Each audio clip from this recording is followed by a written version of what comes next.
With chapter 4 on transient heat conduction. So far we've looked at the lump system approach, which is a very elementary way of solving how the temperature changes as a function of time. However, there is a criteria to be used, and that is that the Biot number must be smaller than 0.1. Only then will the lump system approach be a good approach. Then we've also introduced in the next part the transient heat conduction through two types of two-dimensional geometries: a plane wall, a cylinder, and a sphere.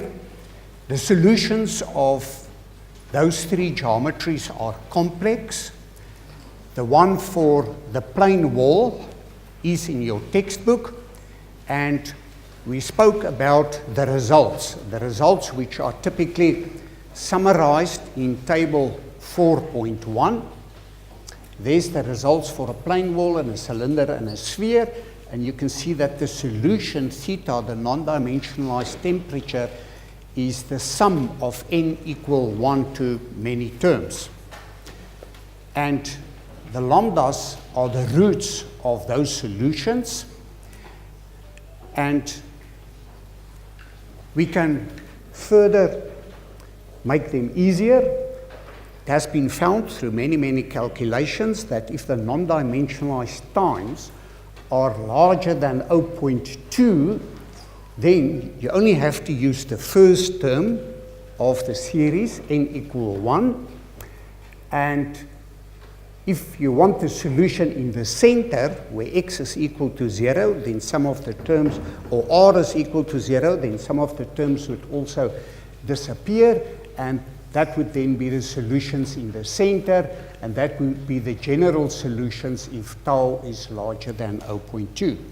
So that is where we stopped with the previous class, and I would like to continue today with a problem so that you can understand how it works. Now, there are many problems at the back of the textbook of Cengel and Ghajar that we are using. And you'll see that it starts with a lump system analysis, and then it gives 26 problems that you can solve, so 26 of them. And then after that, it starts with a transient heat conduction in large plane walls, long cylinders, and spheres from 4.37 onwards to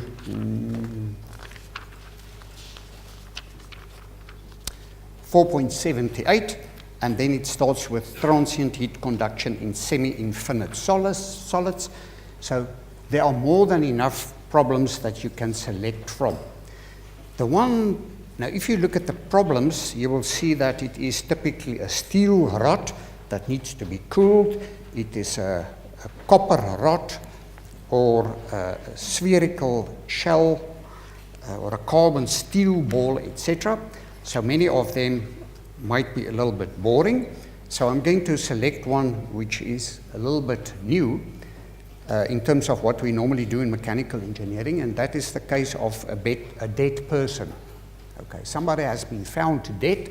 There has been a crime in a room, and the temperature of the body is now measured. Typically, they measure it in the liver. They've got a thermometer that they stick right through the body, and which is approximately in the center of the body, and then they would measure the temperature. And what you then can do is you can go and calculate how long ago was the murder committed. So the problem is 4.25. It is a person is found dead at 5 o'clock in the afternoon in a room whose temperature is 20 degrees Celsius. The temperature of the body is measured to be 25 when found. Okay, we know that the normal person has a body temperature of 37, so it has already cooled down to 25. And the heat transfer coefficient is estimated to be 8 watts per square meter degree Kelvin. How do we know the 8? Well, you have to wait for chapter 9, then you will understand how that 8 was determined.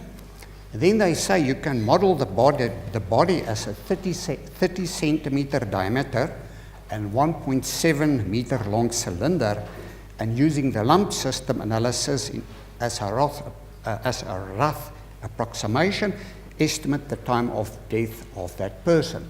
So we are not only going to do that, but we are also going to use the transient heat conduction method in a long cylinder to do it more accurately. So let's look at problem 4.25.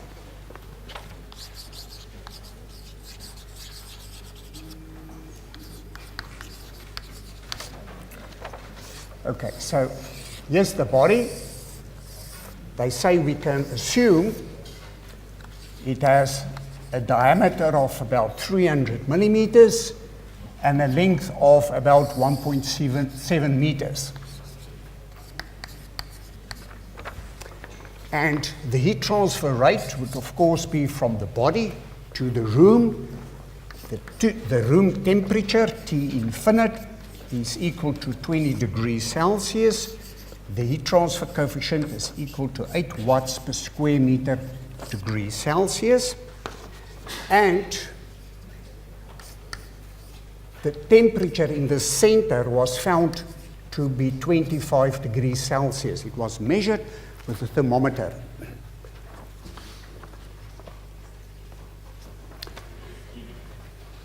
In terms of the work that we've done, we've only looked at the heat transfer in a two-dimensional direction. So what we actually assume is that there's no heat transfer through that surface and no heat transfer through that surface if we use the two-dimensional approach, not the lump system, the two-dimensional approach. Now that can be especially a good example of if the person is still wearing some shoes and maybe if he has a hat on. That would be quite a good assumption to make, to say a dead body has an approximate diameter of about 300 millimeters and a length of about 1.7 meters. 1.7 meters. Okay. Now, you're going to see later on that one of the things, and I do not want to give you recipes of how you should solve problems in future, but one of the things that unfortunately we have to determine in most cases is we have to get certain properties of the body. And the properties are typically the thermal conductivity, the density, the Cp value, and maybe the alpha value. So let's go and get it quickly and write it down here, because if we go through the problem, it's a little bit problematic and irritation if every time you get to a value and now you have to go and look for it at the tables. So let's get it from the beginning.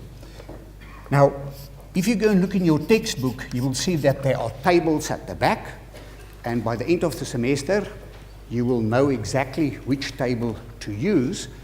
But one of the things that you're going to see is if you now look for the properties of a dead body, it's unfortunately not in your textbook. I don't know if you can go and Google it, but we as engineers in many cases make some good assumptions. And that is to say that, well, we know 80% of a person is water. So let's use the properties of water. And so that is in table A9. It is the properties of water. Now, if you go and look in table A9, you're going to see that the properties vary as a function of temperature. So now we've got another problem. We do not know at which temperature to select. Now, normally, what we do is we choose the so-called bulk temperature, which is the average of this temperature, that of the body, and that of the ambient air divided by 2. Which in this case is equal to 31 degrees Celsius. And now at 31 degrees Celsius, we need to go and get all the properties. Now I do not know if the water properties is given at 31. Sorry, sir, how did you get 31? Oh, goodness, okay. 22. And, oh, wait a minute, yeah, okay, sorry. Okay, when at the center temperature, when time was equal to 0,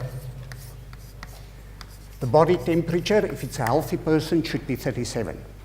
Okay, so it changed from 37 to 25. So let's say that was the center temperature at time equals 0. Let's do it like that, okay? Am I right now? Okay, so about 31 degrees Celsius. So going back to the tables, if you now go and look at the tables, I think most probably, if you're lucky, they will give you the temperatures at 30, then at 40, and then at 35, but most probably you will not be so lucky to get it at 31. You can, if you have time, go and interpolate in the tests and exams. I wouldn't recommend that. It wastes a lot of time, and by now you know how to do linear interpolation. You can just go and select the nearest temperature. Okay, so the thermal conductivity is 0.617 watts per meter Kelvin. The density is equal to about 1,000 kilograms per cubic meter. The CP value of the water is 417 joules per kilogram degrees Celsius, and the alpha value, which is equal to K divided by rho Cp, the thermal diffusivity, is equal to 1.477 multiplied by 10 to the minus 7 square meters per second. Yep. Just to check again on the bulk temperature, it's the same, it's the initial, that 37 plus 20, then it's 57. Okay, sorry. Plus, okay, so it's 37 plus 25 divided by 2. Is that right? Okay, thank you. So the body was 37, it has cooled down to 25. We want the properties of the body, not of the air, because that's the body, that is the thing that we want to consider. We want to get the time when the temperature was 37. Okay, so and then that you say is 31 degrees Celsius.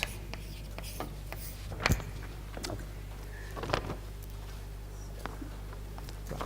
So this problem specifically say we have to go and do the problem with a lumped system approach. So using the lumped system approach, the criteria they give us is to determine the characteristic length with the volume and the surface area. Okay, and the volume is equal to pi divided by 4 multiplied by the diameter square multiplied by the length plus its own volume, which is pi dl. And then these two surfaces, this surface here and that surface there, that is also exposed to the environment. So it's 2 times pi divided by 4 d squared. You agree? Let's go through it again. The volume of a sphere is pi divided by 4 d squared multiplied by L. The surface area is firstly this surface area of the body, okay, all around it, which is pi dl, and then it is this surface and that surface. So please do not get confused with the approach that we are going to use after we've used this method, where we only have to go and look at the flow in a 2-dimensional direction. So only in that direction. There's no heat transfer in that direction. So in that case, we will not take that surface into consideration. Okay.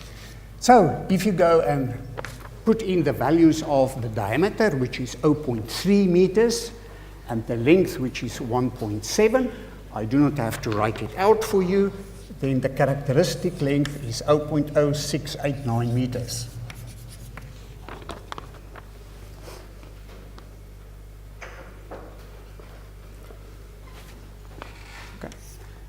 Now, the Biot number is equal to the heat transfer coefficient multiplied by the characteristic length divided by the thermal conductivity K.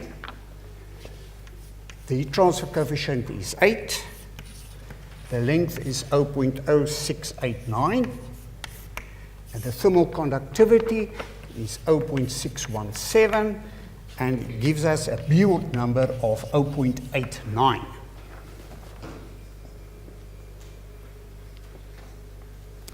The Biot number is 0.89, so the Biot number is not smaller than 0.1. Okay. So the lump system approach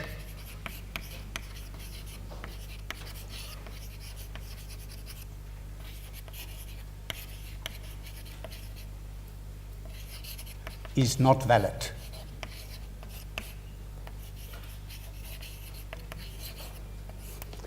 The lumped system approach is not valid.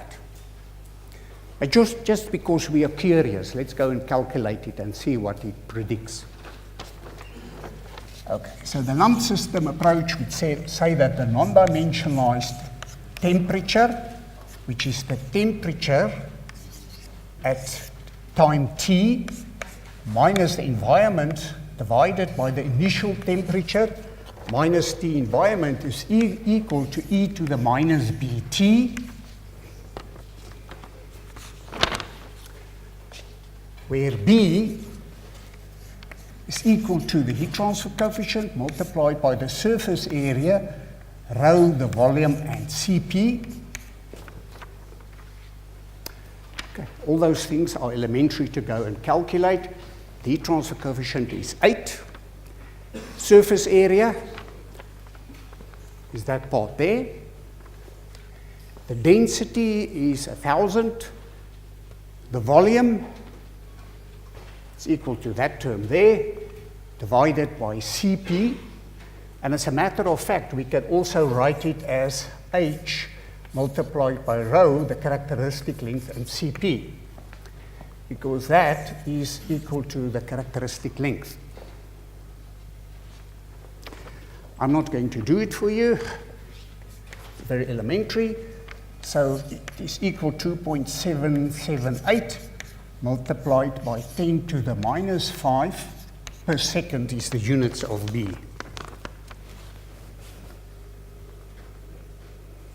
do you use the whole surface area? We assume that there's no... Because that's the lump system. When we derived the lump system approach, that was the assumption that we made. So the question was, why do we include this for the lump system approach? Because with the derivation of the lump system approach, that was the whole surface of the body was taken into consideration. So this is different than the next approach that we're going to use, where one of the fundamental assumptions was the flow is only in one direction and not in a second or third direction. Okay. So now that we've got B, we can actually go and calculate this. We want to know what was the time when the body was 25 degrees when it cooled down to 37. So it's 25 minus 20 divided by 37 minus 20. So 25 is the body temperature when it was discovered, or when the doctor measured the temperature. Environment temperature, and that is the initial temperature of a healthy person, 37, is therefore equal to E to minus 2.778 multiplied by 10 to the minus 5 multiplied by T. So T is the only unknown that we need to solve, and that is 44,047 seconds, and that means it is 12.24 hours ago. Okay, so it was discovered at 5 o'clock in the afternoon, so most probably the time of death was about 5 o'clock in the morning. Okay. Do you all follow that? Right. But now, let's do it more accurately, because in the next part of the textbook, we've looked at the solutions for a plane wall, a cylinder, and a sphere.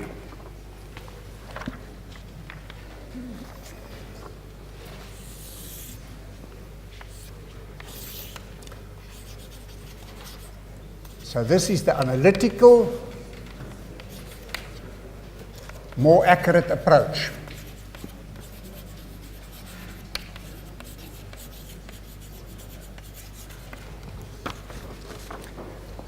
And this is summarized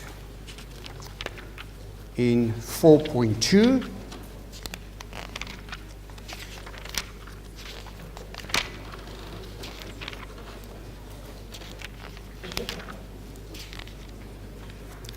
Okay. And it specifically says that the assumption is the heat transfer rate in one dimension only. So going to back to what I said in the beginning, it is assumed the heat transfer is only in the radial direction, no heat transfer from the head, and no heat transfer from the feet. It's an assumption. The first one in terms of an improvement in terms of what we could do previously. Right, now table 4.1. The solutions has been summarized in table 4.1, and in the table it's given as for the solution for a plane wall, a cylinder, and a sphere. Okay. For those of you who've got your textbook here, you can please open it. And very importantly, I've pointed it out to you with the previous lecture, there's some fine print at the bottom. Okay, and for a cylinder, it says that the non-dimensionalized temperature is the sum for n equal to 1 to infinite, etc. However, if the non-dimensionalized time is larger than 0.2, and we are specifically interested in the temperature in the center, okay, where R is equal to 0. So if we look at this equation for a cylinder,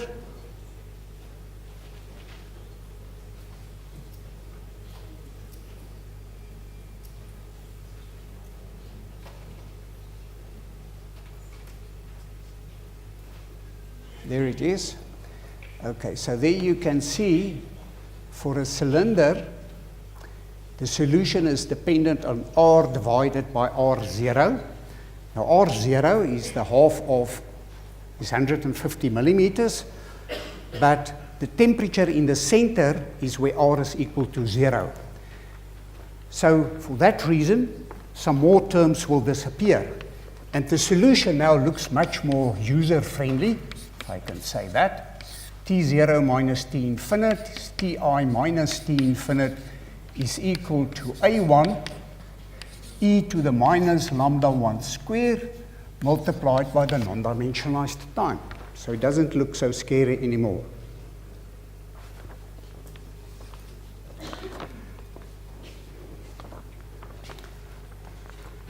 And if we go a little bit further, then you can go and look at table 4.2. You can look at that equation and you see an A1 there and a lambda there. But if you look at table 4.2, you can see, take note, those two values, those two columns are for a plane wall, those two is for a cylinder, and those two is given for a sphere. We can get the values of A1 and lambda here if we've got the Biot number. You see that? So if you've got the Biot number, so if we choose the solution for a cylinder and the Biot number, and our Biot number we've worked out as 0.89,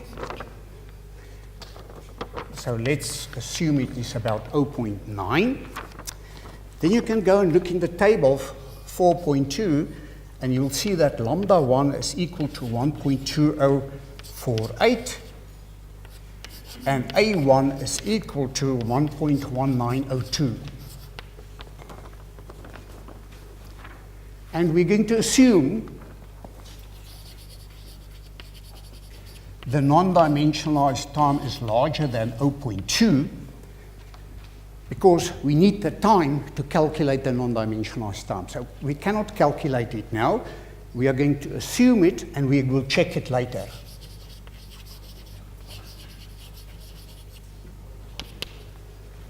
We will check it later.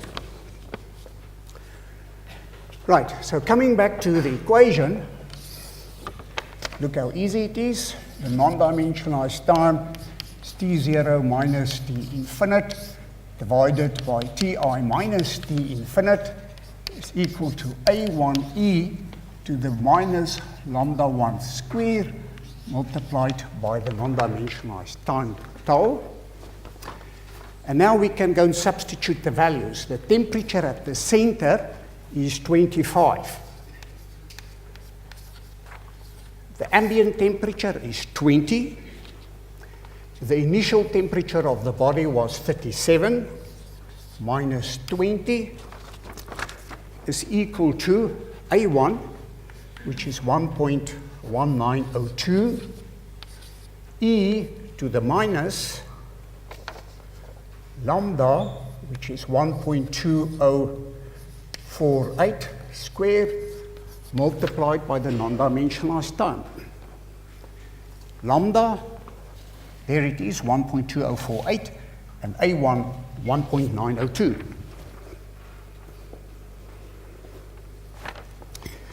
Therefore, we can solve the non-dimensionalized time. It's equal to 0.963. If you look at the bottom of the table, it defines the table 4.1. It says that the non-dimensionalized time is alpha t divided by r0 squared.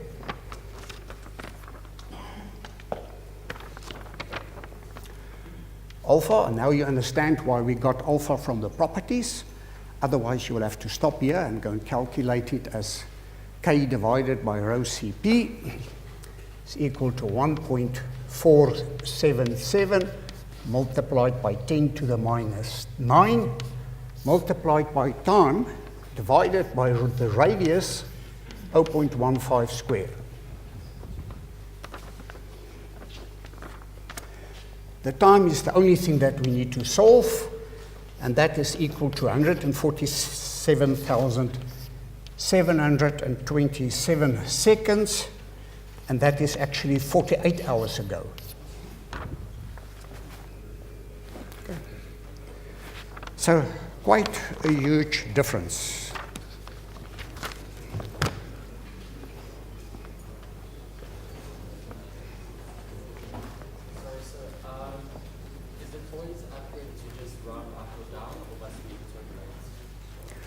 Is it always accurate to just, in terms of the properties? Yeah, the real number you went from 0.8. Oh, right. Yes, if I hate you a lot by the time you're going to write a semester test, I'm going to say, yes, you have to go and get it accurately, linear, do linear interpolation, etc. But so far, I don't hate you that much. So, yes, so in terms of tables and properties, in general, just choose the closest. However, always be an engineer and look at and use your discretion. You will see that in some cases there might be huge differences between the top value and the bottom value. Then maybe you will have to interpolate.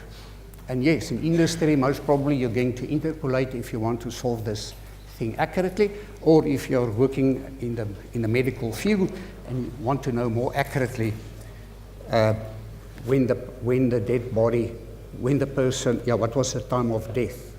Is it accurate to assume to 1D? To what? One-dimensional. Is it accurate to assume one-dimensional? Just let's go back to the sketch. Again, as a first approximation, yes, there is more accurate methods, and that's going to follow later on in the chapter. That is where you're going to get the so-called short cylinder, which is actually the product of the solution of a one-dimensional cylinder and a plane wall. So that is the plane wall like that, and then that is the cylinder, and that will give you a more accurate solution. So there are more accurate solutions, yes, but we cannot start with the most accurate. Let's start with the simplest and then build up. Okay, you all happy with this?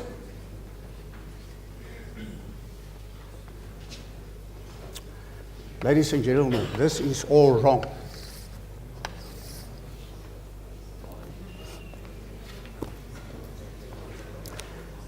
You made an error that I specifically warned you about. What is that error that you've made? So isn't it the area? So your build up is wrong. No. So the question was, is it not the area? You can go and recalculate it with the area, and you can compare it with the solution that we're going to get now. You'll see, no, that is not the problem. Yep. Sorry? Aha. Yes, the fine print. The fine print in table 4.1, don't read it there at the bottom. I'm going to try to read it to you.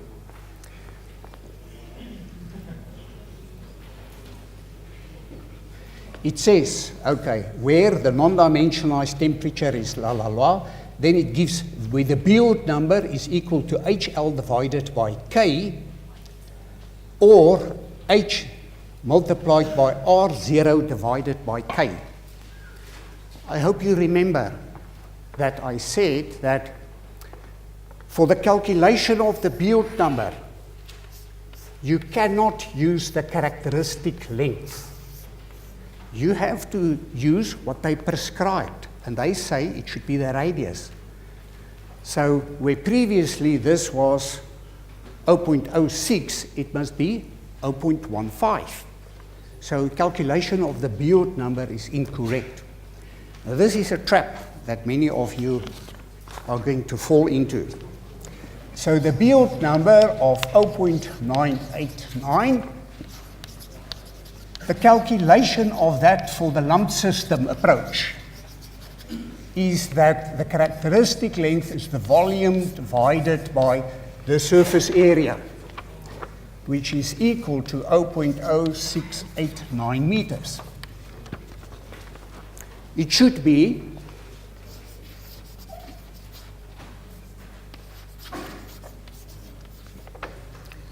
the Biot number is equal to H multiplied by R0 divided by K.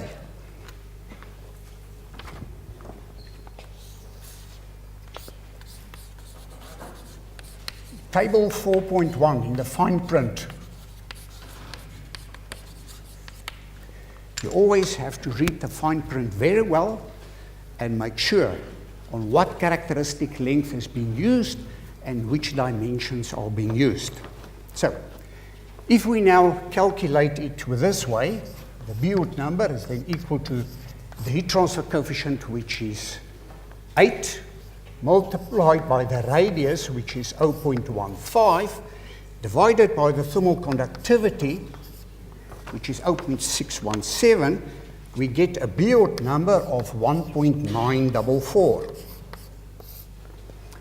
which is totally different than this Biot number, which is based on the characteristic length. Do you understand? Okay, now let's do it for the right Biot number. So for the Biot number of 1.9, we continue that side.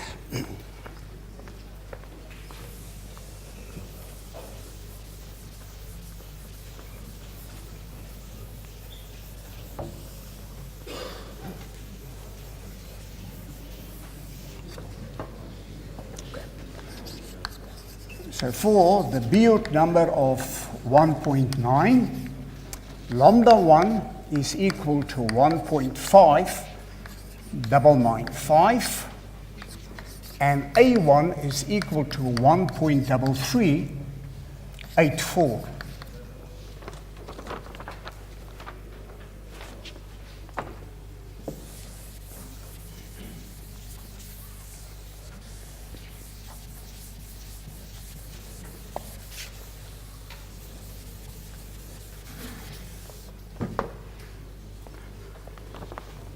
Okay, the equation, the non-dimensionalized equation, if we want to get the temperatures at the center or when they're given, is the non-dimensionalized temperature at the center is equal to A1 e to the minus lambda square multiplied by tau. The temperature in the center, when the temperature was taken, of the dead body was 25, the room temperature 20, the initial temperature should be 37, minus 20 is then equal to A1, which is equal to 1.3384 e to the minus 1.5995 square multiplied by tau.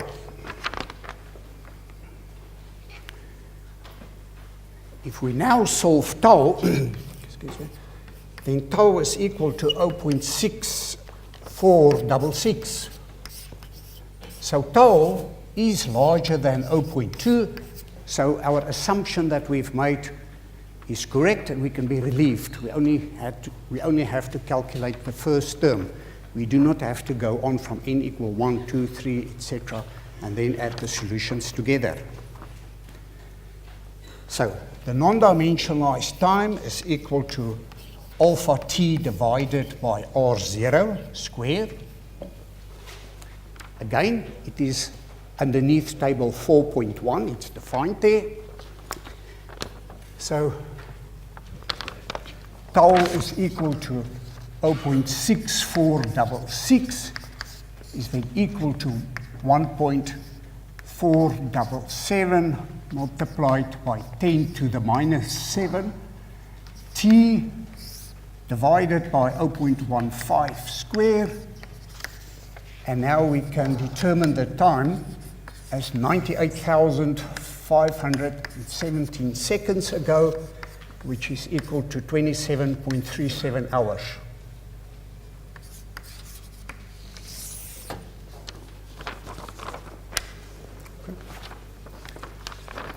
So this will be a more accurate solution. But again, remember, we said that we assume only one-dimensional heat transfer. Heat transfer in only the radial direction, not the heat transfer from the top or the shoes. So if the person was wearing shoes and maybe had a hat on his head, it will already be a much more accurate assumption. Any questions? Now, what we now can do is we can also go and calculate the temperatures at other positions also. Although we can calculate it, we can also go and determine now the temperature on the surface. So we can check our calculations by calculating it on the surface and then compare it with our own measurements. So the person who's taking the measurements can also measure the temperature of the skin on the outside. Now normally that would be 37, approximately. Now the moment we want to go to another position which is not in the center, then things becomes a little bit more complicated. The solution, you will see in your textbook, is equal to the temperature minus T infinite divided by Ti minus T infinite, and that is equal to A1 e to the minus lambda 1 square multiplied by tau multiplied by the first order of the Bessel function at lambda 1 r divided by r0 And again, that is valid only for time larger than 0.2, which we have in this case. So we are not going to write out all the calculations because it's going to take too long, but I'm going to give you the most important ones so that you can go and check it at home. So the Biot number is still equal to 1.944.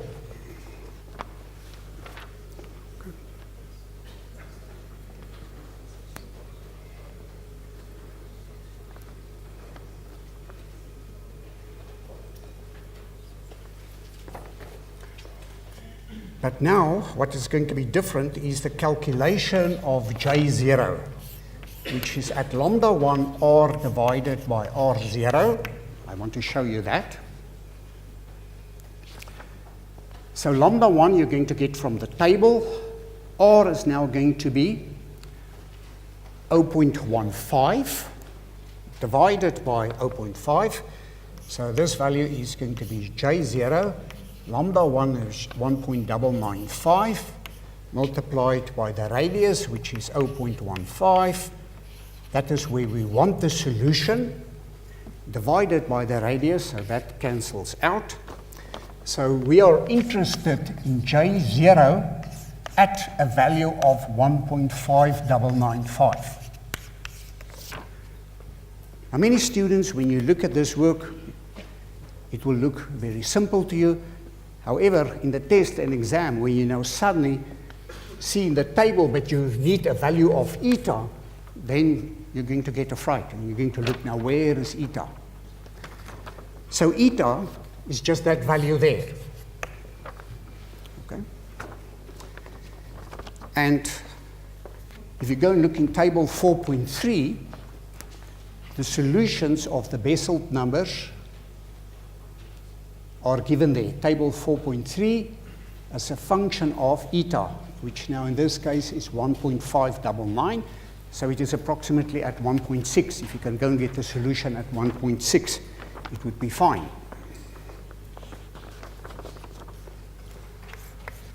So J0 at approximately 1.6.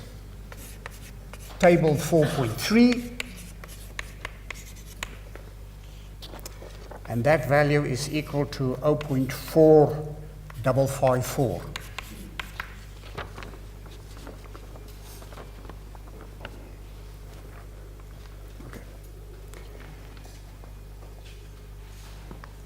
It's going to take too long to substitute all these values, but you can see that now you've got J0.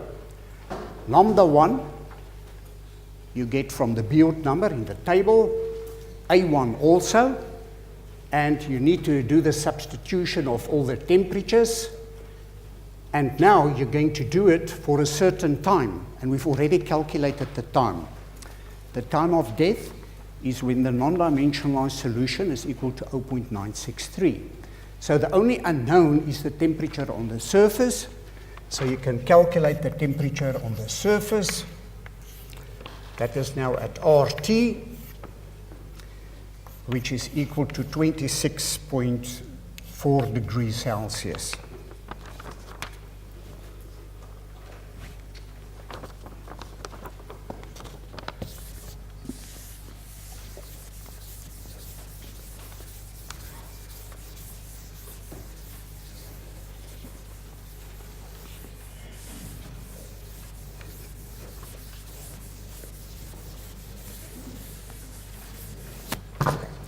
So let's look at typically, again, the lump system. We are going to compare against the one-dimensional cylindrical solution that we have used just now. We are going to compare it in terms of what is the approach and what's the information that can be given to us. So if I now draw this cylinder like this, and I would plot the temperature as a function of position, and that position can be X or R, whatever you want to use. And we do it for also the one-dimensional cylinder. Here's the cylinder, like that. And we plot the temperature. We can use R, and that would of course be R equals 0. And if we use R in this case also, that would be R equal to 0.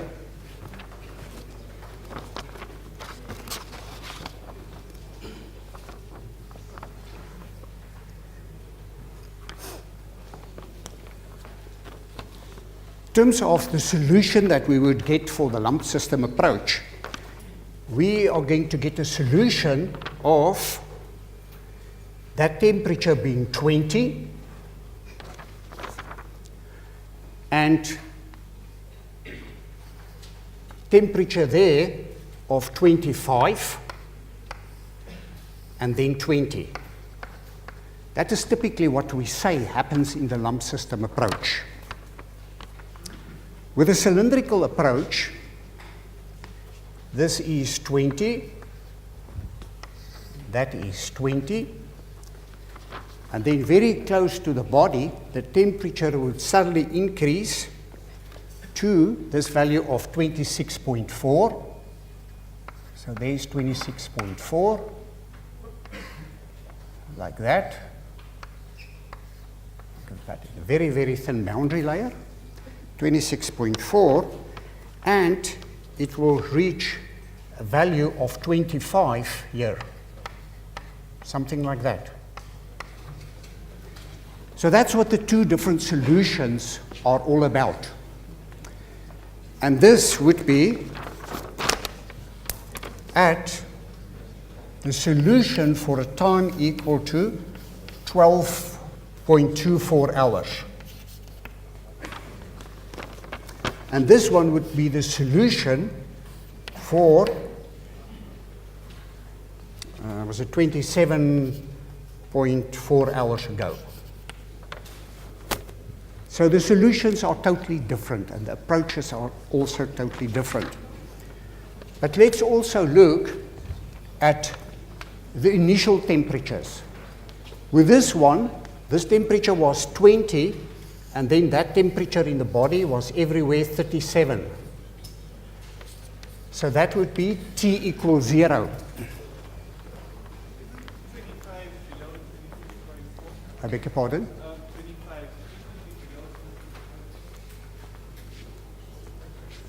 25 Yeah, sorry. Okay,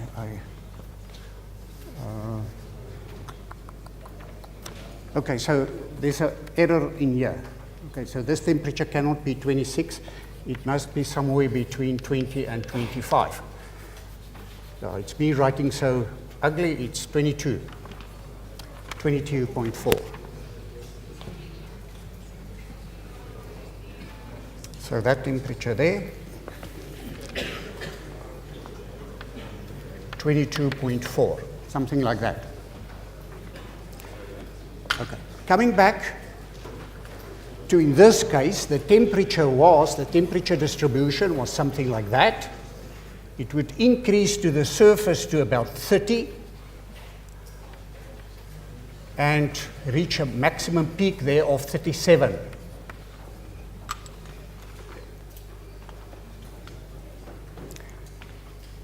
So, this is valid for about 0.001% of all the cases in industry. Will this be a valid solution? In most other cases, in 99.99%, you cannot use that approach. So the question now again is, when can we use it?